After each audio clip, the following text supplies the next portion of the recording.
Well, hey everybody, John Rethlin here, and this is Unpopular Wrestling Opinion, episode 21. Today's subject is Chris Jericho being a massive hypocrite, which I'm going to get to in just a bit, but I do want to say, despite anything I'm going to say later in this video, I'm a huge Chris Jericho fan. I always get amped whenever he makes an appearance. He still means a lot to wrestling from his time in, going from his early days on the independents to Smoky Mountain Wrestling to Japan where he faced Ultimo Dragon. I got to meet Ultimo Dragon, got to buy that shirt, got to get an autograph from the guy and see him perform live in the ring, literally about 30 feet from me. It was a goddamn thrill. Because Ultimo's one of the big reasons I got into watching Lucha Libre wrestling and also Japanese wrestling. The guy's just fucking incredible in the ring. And that's why I put those shirts back there because, right next to each other. Because Jericho and Ultimo always had great matches, especially the ones I was able to see in WCW. His time in WCW, babyface run, it went okay. He turned heel, feuded with Ray, feuded with Dean, the man of 1004 holds, hold number one armbar, and all the stuff that he listed on the giant printed out computer paper. Being a conspiracy, the conspiracy theorist or whatever, saying there was a conspiracy against Jericho. And then the feud with Goldberg that he made work despite the fact Goldberg didn't want to make it work. He didn't believe a smaller guy could compete with him, despite the fact Jericho, even now, could have out wrestled Goldberg at that point. But that's another story for another day. I actually might do an unpopular wrestling opinion on Goldberg at some point. But then he, appeared out in WCW. He had a great debut in WWE. Became undisputed champion, defeating Rock and Stone Cold in the same night, which he has mentioned 50 million times. Even his time as undisputed champion, though, wasn't all that great. He got to main event WrestleMania. He's had great times since then. Ups and downs. He's made everything work. Made a feud with Christian really work. He lost to John Cena, left for a couple years. Started his own rock band, Fozzy. Well, I think they had started before that. But they really got to where they were touring. He was taking time off, which it's the first time he had taken time off, or at least at that length, in a really long time. I think the first time in like 15 years. So he was gone for a couple years, came back. Ended up turning, he was babyface when he came back, but then ended up turning heel and being the more focused and quiet and everything, and, more disturbing, like just focused, like I'm going to be, he got inspiration from No Country for Old Men. Great movie, by the way, in my opinion. Feud with Shawn Michaels was goddamn incredible. The stuff he did, facing up against Ricky Steamboat, that was great. Then he left in 2010, feud with Edge didn't really go all that well. Then he left, then he came back, feuded with Dolph Ziggler. And the Fandango thing didn't really all work out. And then, since then, it's been sporadic appearances and stuff like that. And then he made the whole thing with the list work, where I got this shirt. The whole you just made the list. He made a freaking clipboard with paper on it work. The feud with Kevin Owens, and then the subsequent, the teaming with Kevin Owens. And then the feud. Why is my name on here? It's like, if that didn't hit you in the feels, I don't know what would. And before that, just all the shit that he would say, like when he was put up in the shark cage, hanging up there like a sexy piñata. All the stuff that he did, and then finally leaving the company. His last appearance was in July in 2017. It was just like a one-off or something like that, and he was there to bridge the gap between AJ Styles and Kevin Owens in their U.S. title feud. I think Jericho was just there to take the pin so Styles could get the title back. Which was fucking, that feud should have gone a whole lot better than it did, but it didn't. Oh God, it didn't. But then Jericho is now under contract. He suddenly pops up in New Japan like a number of months afterwards, like a few months. I think it was around November of 2017. I think around November or early December.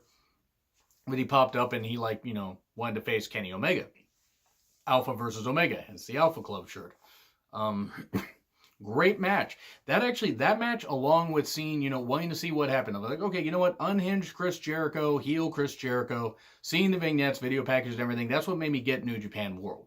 So, Chris Jericho drew a lot of eyeballs to New Japan. His name, his clout, drew, viewers to New Japan. Increased traffic. I think if I remember right, the figures were 30 to 35%, increase in subscription fees. Or in subscriptions, like the numbers. Which is great. I mean, they could just do whatever. They could have a whole bunch of, they could just get a whole bunch more business. Jericho was big business. That match he had with Kenny Omega was pretty good. It went on a bit long. They could have maybe cut down a few minutes out of it, but still, as a one-off, seeing unhinged Chris Jericho was great. And then New Year's Dash the next day, he attacks Tetsuya Naito and all that, and it seems like it's building up to a feud, and then suddenly it doesn't go anywhere. You don't see Jericho for months and months, and then it was, I want to say it was Dontaku Night 2, and somebody is suddenly attacking. Tetsuya Naito had just won the Intercontinental Championship from Minoru Suzuki about a week prior at Hinokuni, and then all of a sudden, he's there, it's like part of a 10-man tag, and he's suddenly walking, you know that something's going to happen, because they're like, okay, it just couldn't be that. They wouldn't have Jericho just attack Naito at New Year's Dash, and that would be it. So, okay, Jericho, suddenly a masked fan attacks Tetsuya Naito, just beat him up, throwing the guardrail, all that kind of stuff, and he takes the mask off. It takes him about 5 years to take the mask off. Still, it was kind of funny. Oh my God, it's Chris Jericho. We all need anybody with a goddamn brain. I mean, granted, Japan takes their wrestling seriously, so they were more into it and all shocked. I knew it was Chris Jericho the instant somebody attacked him. I said, oh, here's Jericho, he's back.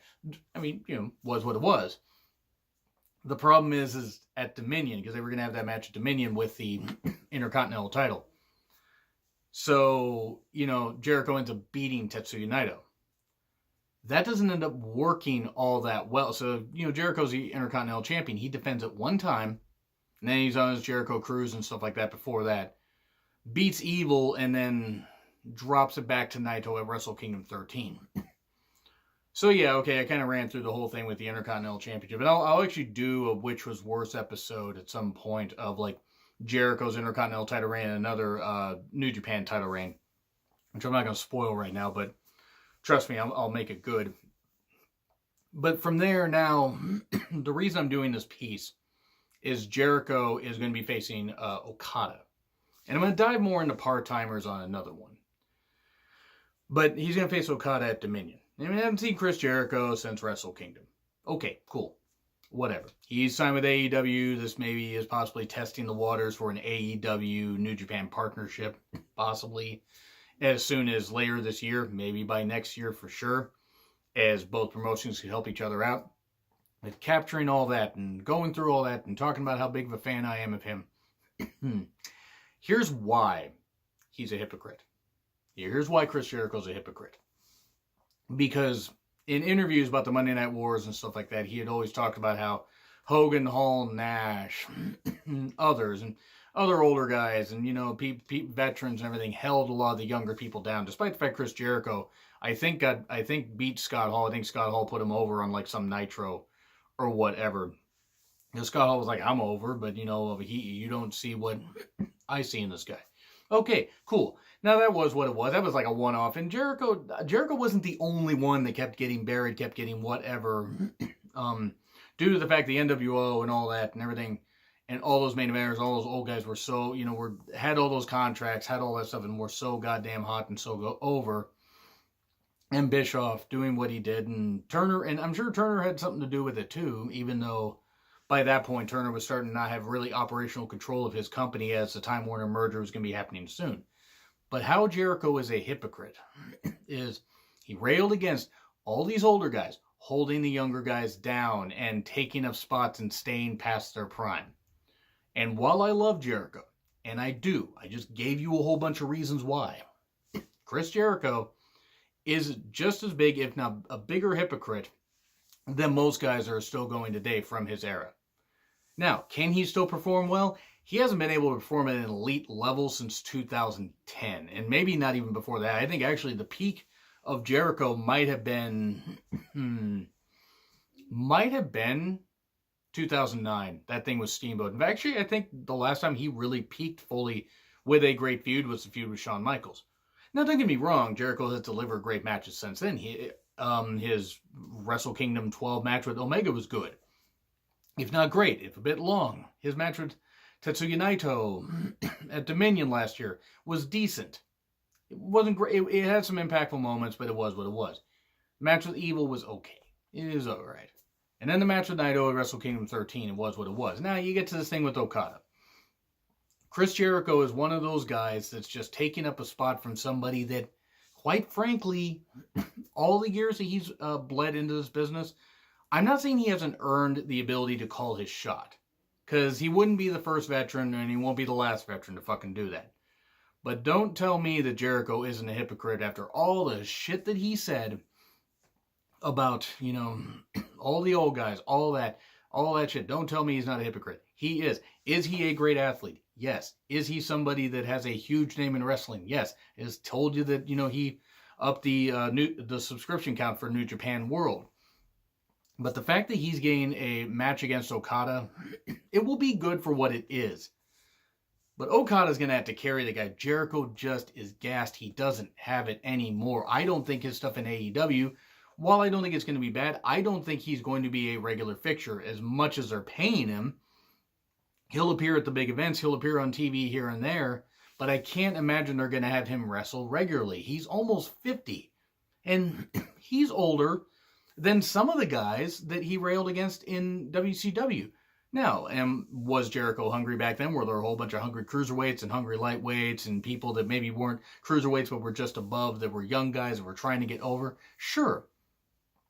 But there are also a whole bunch of others where they deserve the spotlight. I would put other people, I would put at least 5 other people ahead of Jericho against Okada at Dominion. Now, I get why they're doing it. They want to draw some eyeballs. Jericho was able to draw eyeballs before. Why not try again? The problem is where the wheels really fell off for me was when he won the Intercontinental title. That was where I started to have issues. Now, yeah, I had a little issue with Jericho, but Jericho would always rail against Brock and that kind of stuff, and people that don't show up and this kind of stuff and everything, and I would rail against New Japan, or I would rail against WWE for using part-time champions. And there's another thing I'll go into in another rant. But don't tell me that Jericho helped the Intercontinental title. He didn't. The Intercontinental title was badly damaged because of him, because of the booking. Had he appeared at Dominion, at the G1 special, to defend the title, and I know that he had his cruise, he had all this stuff and everything. Had he appeared at the G1 special, had he appeared during the Destruction Tour, or even at King of Pro Wrestling in October, had he appeared more, and I mean wrestling, by the way, and had he appeared at even the U.S. show, I think it was the other U.S. show at in September. I don't recall the name right now. I apologize. I have a bunch of names bouncing in my head. Had he appeared more often, it would have actually been better. But I really started to sour on Jericho, and the more I thought, it's like, wait a second. He always said, so many old guys are taking up the top spots in WCW, and there were old guys taking up top spots in WWE somewhat, and it took a while for them to get back to using some younger guys, and even now they're still having some issues with that. Jericho is one of the greatest of all time, but don't try to convince me that I'm wrong for thinking this. Now, you guys can have a totally different opinion, that's fine, but Jericho is very hypocritical here. He's simply there. Is he there because he wants to get back? Probably, but he doesn't have it anymore. He just doesn't. Yes, he still can do the character work. He can still jazz people up with promos and get some attention. He will get a lot of attention. Subscriptions, I imagine, for Dominion will go up, and hopefully they will stay, because I've been enjoying New Japan, being able to watch it live since last year's Wrestle Kingdom. But Jericho is a Band-Aid on a wound in wrestling in general, and it's the same with AEW. Yes, you need legends. Yes, you need people like that to bridge the gap to get the younger people ready. But don't get it twisted. Jericho is part of the problem just as much as guys like Brock, just as much as other legends that are either still wrestling or taking up inordinate amounts of money. Now, yes, New Japan does their stuff with their veterans and stuff like that. I'm not saying don't write people out. But Jericho doesn't have a whole lot of time left, and to use Okada, to use Okada's most recent title reign, instead of building up ones, like have him face Evil. I mean, even though Evil lost to Ishii, have him face other people in Japan. I just seen Jericho get this title shot. If I'm gonna rail against WWE for using part-timers, I have to rail against New Japan. And that's a big thing there. So is Jericho one of the greatest of all time? Yes, he 100% is, but he's a major hypocrite. because he's doing everything that he said that other people did in WCW, only kind of worse, because there are more companies around now. Hopefully he's worth the money AEW is paying for him. Yes, he's a big name, but you got to deliver in the ring. His New Japan quality dropped dramatically, and I mean dramatically, after Wrestle Kingdom. That was his one last great match. His match with Okada could end up being very, very good. I don't want to sound like I'm whining. I'm not. I'm looking forward to it. But New Japan's got to take it easy with this. Yes, using outside people, big names, is what they should do. They shouldn't just focus solely on their roster. But Jericho's not the long-term answer. He's a short-term answer. If Jericho's still wrestling after this year, or if he's still wrestling like after, say, next year, because I think he's got a 3-year contract with AEW, I will be amazed. Because he doesn't really have it anymore. He hasn't really delivered like a classic match since 2008. And I just don't know if Jericho's had to ramp up the character work like in the last decade, which is fine. The greats do that, and they up it and make sure to mask the fact that they can't really do it anymore. Chris Jericho isn't bad. He's not terrible in the ring, but he is a lot of steps below what a lot of guys were that he railed against in WCW. Is Jericho great? Yes, he is. Is he somebody that I'm going to tune in for because I want to see that match against Okada? Yes. But Jericho, being hypocritical about that, got to call him out on. Not that he's going to watch this, and there's plenty of people I'm sure that will be upset, and that's okay. You can be upset at me. I'm not saying that you're wrong to be a Jericho fan. I'm still a Jericho fan. But he is hypocritical. So anyway, that's what I have to say. What do you guys have to say? Let me know. Some other unpopular wrestling opinion shows you want me to do. I got a few lined up, and you'll probably see a few of those pop up, along with a couple real honest rants. But anyway, like, share, subscribe, Twitter handle in the description. I'm John Ritlin. I will see you soon.